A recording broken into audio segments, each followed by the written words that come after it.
Do you guys want to taste fall in the bowl? Well, this butternut squash soup recipe is exactly that. So good. I love it. What's up, everybody? This is Chef John at Urbs and Spices. It's fall here on Long Island, and the butternut squash is at peak season. So the flavor is going to be awesome. We will be going through how to peel and dice butternut squash, but at the store, they already have it diced for you if you don't want to go through the process of buying the whole squashes and peeling and dicing yourself. At first, peeling and dicing butternut squash or any of the hard squashes could be a little intimidating, but I'm going to show you a really nice, easy method, and we're going to work slow, and you're going to start to feel really confident with it. Nice thing about this recipe, it's gluten-free, it's vegetarian. We can tweak the recipe a little bit and make it vegan. So let's get started. I have the butternut squash. It's on the cutting board. I'm taking my peeler here. I use this Y peeler from Kuhn Rikon. It's great. The Y peelers are great because you have like these little dimples here. You put your fingers in and it gives you a great grip. So we're just going to start by starting halfway down the butternut squash and peeling towards yourself. And then we're going to turn it around and do the same thing to the other side. So once our squash is peeled, I want to start at the skinnier end of the squash and make a 1 inch from the end incision all the way down to the bottom, hitting the cutting board, and then flip the squash around. Put your knife in that incision that you made and just work your way down the squash. Now this squash is a little slippery, so I'm going to take a paper towel and make that my grip, and then slowly just slice through the squash and open it up. Then you got your two halves. Now we have to take the seeds out, which we're going to use a spoon to scoop that out. Again, I'm going to use the paper towel to help me grip the squash. And then just stick your spoon in and work it around that cavity.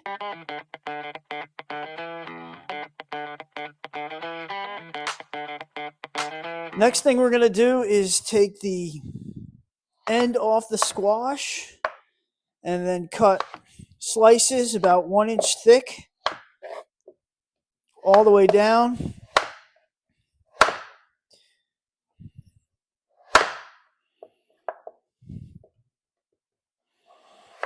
Take the ends off and throw those away. And then once you have your slices, you can put it down on the board and cut chunks. And these chunks are going to get roasted.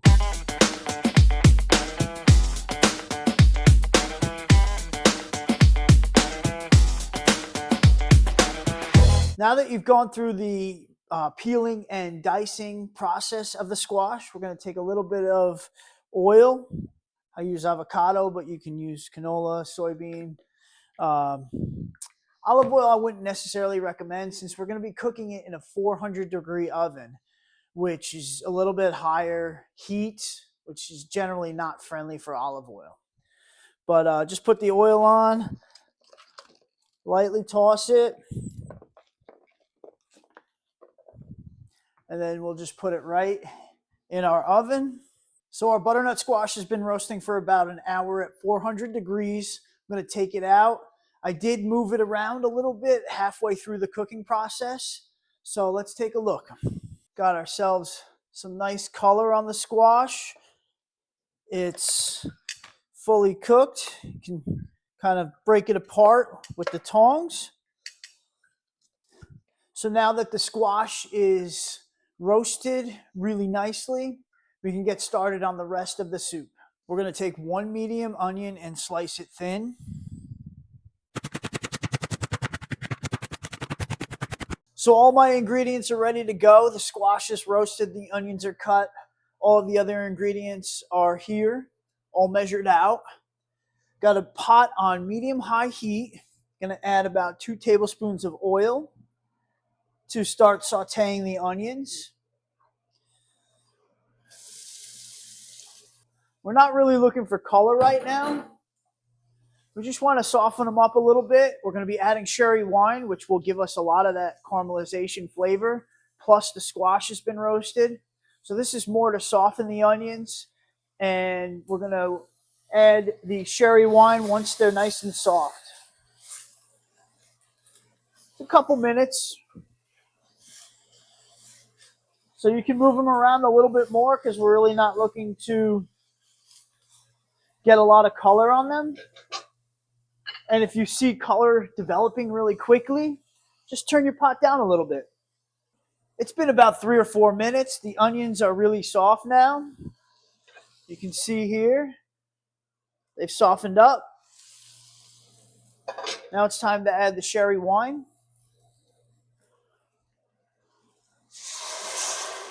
Now that there's liquid in the pot, we can turn it up. We want to bring it to a boil so that we can cook the alcohol off. And once the alcohol is cooked off, we'll reduce it a little bit, add the rest of our ingredients. So after a few more minutes where the alcohol is cooked off and the sherry is reduced, we're going to add our squash first. Don't want to add the liquids first because if you add the squash after the liquids, it's going to splash all over. So we'll get that squash in. Then I'm going to add a vegetable broth or stock, some heavy cream, and some salt. So now we're going to bring that to a boil and then turn it down to a simmer and let it simmer for about 20 minutes to soften the butternut squash further and the onions further. So the soup is simmered for 20-25 minutes. Do it at a nice light simmer. You really don't want to reduce the liquid. You just want to make sure the onions get soft and the butternut squash also gets nice and soft so it can puree well. We're going to use a blender for this. Before I do blend it, I'm going to add some maple syrup. Gives it a nice seasonal sweetness. And then we're just going to blend in batches. You can use a immersion or stick blender if you'd like. But for this soup, I really like when it's super velvety and creamy. And the blender is the best piece of equipment for that. I always like to blend in smaller batches and make sure that you don't blend the soup as soon as it comes off the stove, because it is kind of dangerous to put a boiling hot or very hot liquid in the blender in case it does kind of spill out or shoot out. So it's important, just let it sit for a couple minutes before, and that way it'll be a little safer to blend. Put the lid on. Always make sure the blender is on the lowest setting when you start, because if it's on the highest setting, there's a lot of pressure that comes out and everything shoots up. So put it on the lowest setting, get it started, and then you can work your way up to a higher setting. Okay, very nice. So I'm going to give this a taste. We put some salt in it in the beginning, but you really don't know the flavor of it until it's good. Some people prefer a little more salt. Some people prefer a little less. Do it to your taste, your preference. But this is nice, the amount we added earlier in the recipe.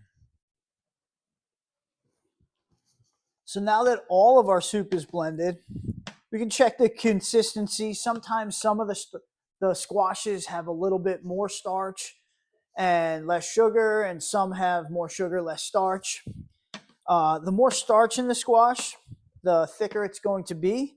So I usually keep a little bit of water handy in case I need to adjust the consistency of the soup a little bit. And then from this point, once it's adjusted, I'll do a final taste.